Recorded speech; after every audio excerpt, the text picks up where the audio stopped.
इस चोर की कहानी जैसी कहानी आज तक आपने नहीं सुनी होगी। एक ऐसा चोर जिसे जब पुलिस गिरफ्तार करती तो पुलिस के भी चेहरे पे मुस्कुराहट आ जाती, और अदालत में जब अदालती कार्रवाई जज करता तो जज भी जब इस व्यक्ति को देखता तो मुस्कुरा देता।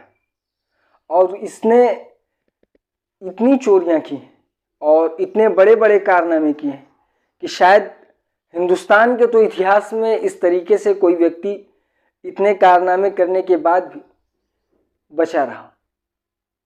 और वो एक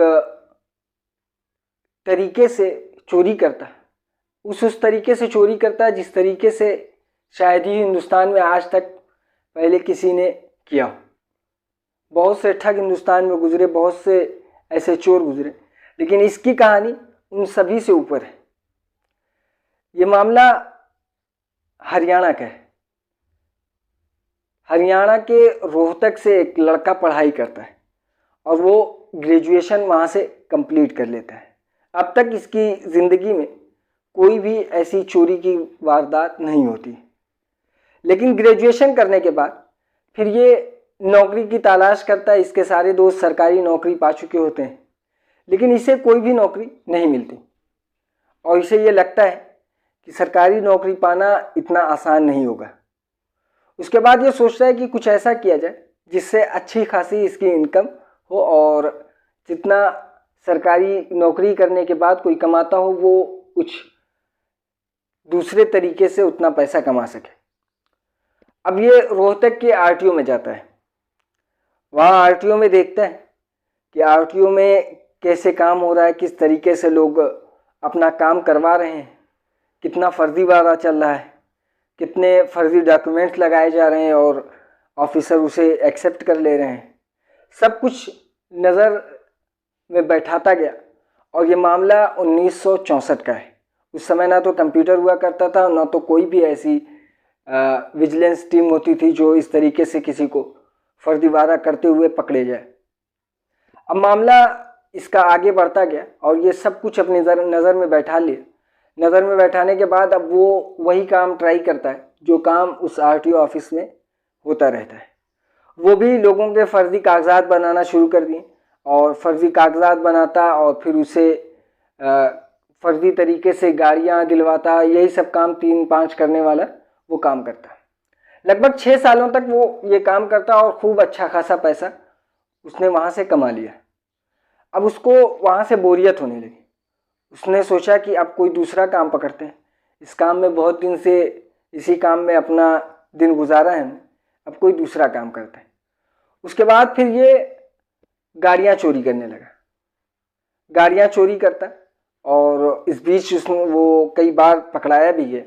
गाड़ियाँ चोरी करता और गाड़ियों को बेचता, लेकिन बेचते वक्त इसे कई प्रॉब्लम का सामना करना पड़ता है क्योंकि गाड़ी का कागज़ होता नहीं। अब ये वहाँ से गया, कई मरतबा ये चोरी करते हुए जब पकड़ाता तो फिर वकील इससे पैसे हरते, वकील इसका फ़ायदा उठाते। अब ये सोचा कि ये वकील इससे फ़ायदा उठा रहे हैं तो क्यों ना ऐसा किया जाए कि वकालत कर ली जाए, और वकालत करने के बाद खुद अपना केस मैं खुद लड़ूँ और सारे कानून की बारीकियां सीख लूँगा तो चोरी करने में भी आसानी होगी। फिर वो वहाँ से जाता है, हरियाणा से वो निकलता है और जाता है गुजरात। गुजरात जाने के बाद फिर वो गुजरात से एलएलबी करता है। एलएलबी करने के बाद फिर वो वहाँ से पढ़ाई कंप्लीट करने के बाद वापस आता है। वापस आने के बाद फिर उसका मन उतने से ही नहीं भरता। उसके बाद वो हैंडराइटिंग एक्सपर्ट की कोचिंग लेता है और वो एक हैंडराइटिंग एक्सपर्ट बन जाता है। उसके बाद फिर वो एक ऐसे ही जितने रिलेटेड कोर्सेज होते हैं वो कोर्सेज करता और बाकायदा पढ़ाई करता, सब कुछ सीखता। सीखने के बाद फिर वो दोबारा आया और दोबारा हरियाणा में आने के बाद फिर वो चोरी का काम अपना जारी रखता। और चोरी इसका जब तक ये इसके शरीर में जान थी तब तक ये चोरी करता। आखिरी बार ये साल 2016 में पकड़ाया था जिस वक्त इसकी उम्र 77 साल थी। लेकिन असल कहानी इसकी इससे पहले की। ये गाड़ी चोरी करता और गाड़ी चोरी करने के बाद फिर ये उसका फर्जी कागज़ बनाता। हैंडराइटिंग एक्सपर्ट ये खुद था तो हैंड राइटिंग एक्सपर्ट की होने की वजह से ये सारे फर्जी साइन करता, फर्जी कागज़ बना के वो दूसरे को चिपका देता है। इस तरीके से वो कई साल तक चोरी किया। उसके बाद फिर ये इसे पता चलता है कि एक वैकेंसी है रेलवे में, तो इसने उस वैकेंसी को एक फर्जी मार्कशीट और फर्जी सब कुछ बनवा के अपना उस वैकेंसी को भर दिया और लगभग 6 साल तक वो स्टेशन मास्टर की नौकरी करता है। स्टेशन मास्टर की नौकरी वो अंजाम देता है। 6 साल तक करने के बाद ये बाकायदा कोई भी इसे पकड़ नहीं पाया। बाकायदा 6 साल कंप्लीट करने के बाद ये वहाँ से निकल लेता है और किसी को बगैर बताए वो नौकरी वहाँ से छोड़ देता है। अब इसके बाद फिर ये वापस आता है तो वापस फिर से ये चोरी का काम शुरू करता है। ये चोरी अपनी ज़िंदगी में शायद ही कोई ऐसा वक्त हो जब इसने चोरी ना की हो। कोई भी प्रोफेशन में होता, लेकिन ये अपने मेन जो उसका काम चोरी का था, गाड़ी चोरी का। उस वक्त गाड़ियाँ बहुत कीमती हुआ करती थी और गाड़ियाँ चोरी कर लेना ये समझा जाता था कि अब शायद वो लखपति इंसान हो चुका है। इस तरीके से वो गाड़ियाँ चोरी करता और गाड़ियाँ वो हमेशा दिन में चोरी करता, रात में कभी वो गाड़ी नहीं चोरी करता। उसकी वजह ये थी कि इसका तरीका कुछ इस तरीके से था कि ये सबसे पहले अपनी बाइक लेकर जाता और जहाँ पर बाइक और भी पार्किंग हुई थी वहाँ पर बाइक खड़ी करता और खड़ी करने के बाद फिर वो मास्टर की से दूसरी बाइक ऑन करता और वहाँ से लेके उसे जाके कहीं डंप करता और उसके बाद वापस आता, फिर अपनी गाड़ी उठाता और फिर अपनी गाड़ी से वो वहाँ से चला जाता है। आखिरी वक्त में भी इसने ऐसा ही किया था। इसने कई मरतबा ऐसा करते हुए ये पकड़ाया भी और कई मरतबा लोग इसे छोड़ भी देते थे। उसकी वजह ये होती थी कि इसने अपनी उम्र के आखिरी वक्त में भी ये सब काम किए। तो जब भी कोई पकड़ता तो इसकी पहले से इसकी बाइक बगल में खड़ी होती तो ये कहता अरे बच्चा उम्र ज़्यादा हो चुकी है इसलिए पता नहीं चला कि मेरी बाइक कौन सी और तुम्हारी बाइक कौन सी, इसलिए गलत चाबी लग गई। उसके बाद वहाँ की पब्लिक जो होती वो भी छोड़ देती। लेकिन असल कहानी इसकी जो थी वो साल 1968 की थी। साल 1968 में ये कुछ ऐसा कर जाता है जो शायद पूरे हिंदुस्तान में कोई भी व्यक्ति या कोई भी चोर या कोई भी ठग इस तरीके से तो नहीं कर पाया होगा। ये एक दिन अखबार पढ़ता है, साल 1968 में अखबार पढ़ता है और उस अखबार में एक खबर छपी होती है। उस खबर को पढ़ने के बाद ये एक दिमाग चलाता है। खबर कुछ इस तरीके से थी कि हरियाणा के एक ज़िले के जज थे जिनके ऊपर कानूनी जांच बिठाई गई थी। इनके ऊपर कुछ रिश्वत लेने का या केस को इधर उधर करने का इल्ज़ाम था जिसमें उनके ऊपर कानूनी जांच चल रही थी। यह खबर उस दिन अखबार में छपी हुई थी और ये अखबार ये पढ़ लेता है। पढ़ने के बाद ये एक दिमाग चलाता है।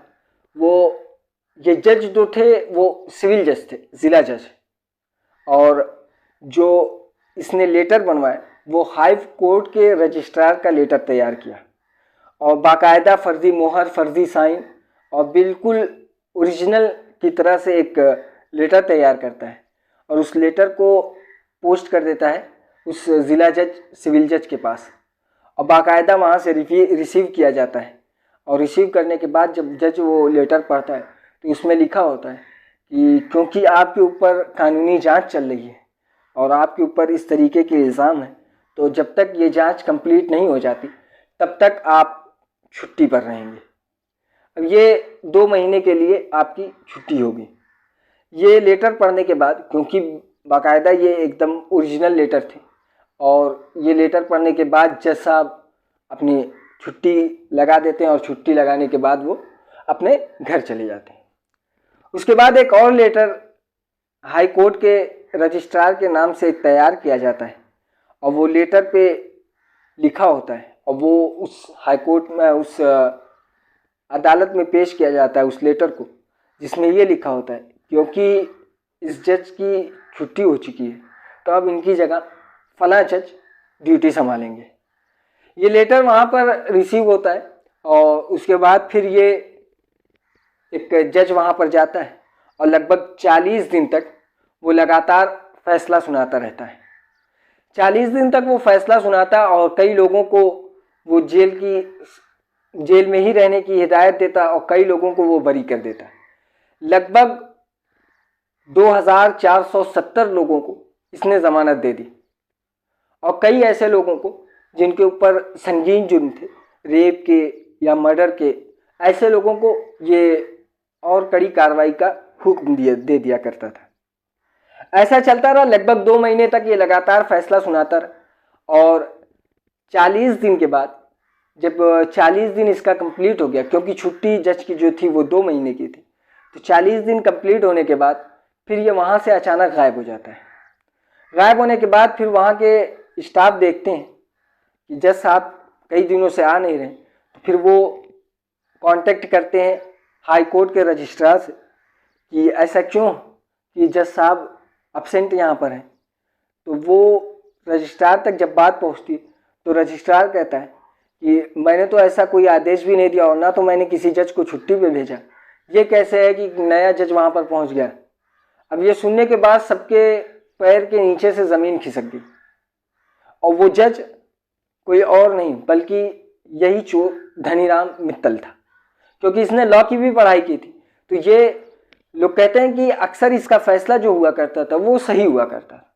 हो सकता है किसी को 1 हफ्ते के बाद ज़मानत मिलती तो ये उसी दिन उसे ज़मानत दे देता। कुछ इसकी अपराधियों के प्रति, क्योंकि यह खुद एक अपराधी था, तो अपराधियों के प्रति इसकी सहानुभूति भी थी।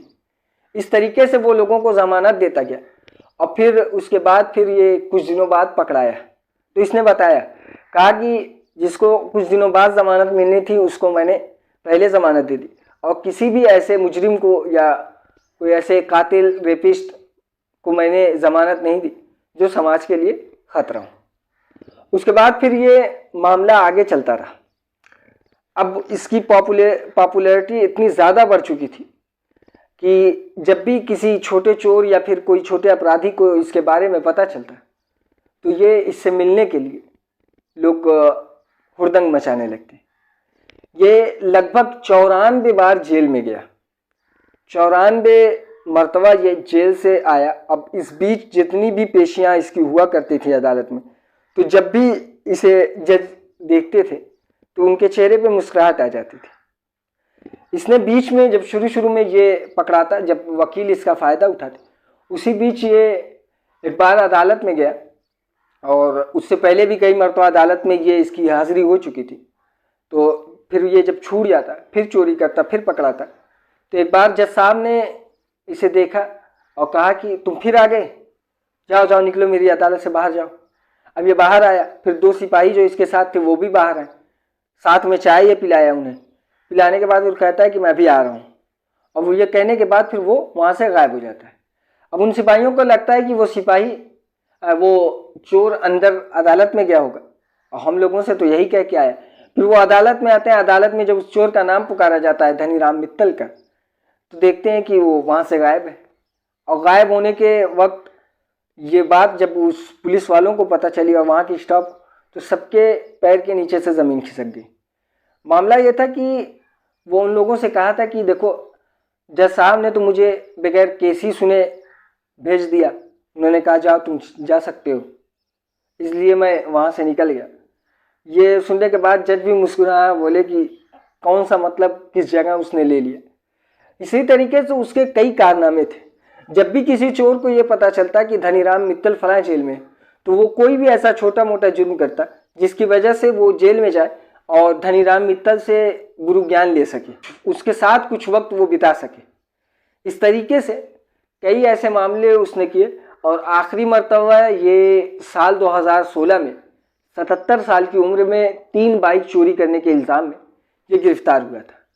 उसके बाद से आज तक उसकी कोई खबर नहीं। अब उसकी उम्र लगभग 84 से 85 साल के आसपास होगी। इस तरीके से ये आज की कहानी थी जिसकी कोई दूसरी मिसाल हिंदुस्तान के इतिहास में तो नहीं होगी। ऐसी और भी कहानी सुनने के लिए हमारे चैनल को सब्सक्राइब करें और इस वीडियो को लाइक करें और बेल आइकन को ज़रूर दबाएं।